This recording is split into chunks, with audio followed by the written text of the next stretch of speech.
तुम्हाला सांगू, आजच्या धावपळीच्या जीवनामध्ये आपण मार्केटला जातो, खूप काही काही वस्तू घेतो, पण तिथे महत्त्वाचं म्हणजे मार्केटमध्ये खूप आजकालच्या वस्तू महागाई आहे.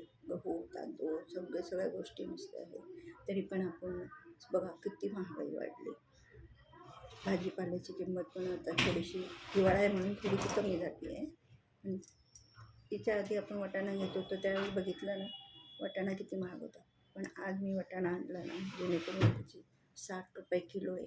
मुंबईच्या भावाने इथे 7 रुपये किलो. गावाकडे असेल ना तर आपल्याला कमी भाव भेटेल.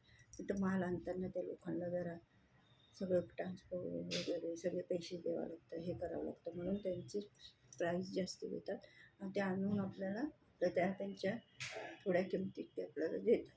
म्हणून मार्केटिंग करणं ही गोष्ट खूप फायदेशीर असते.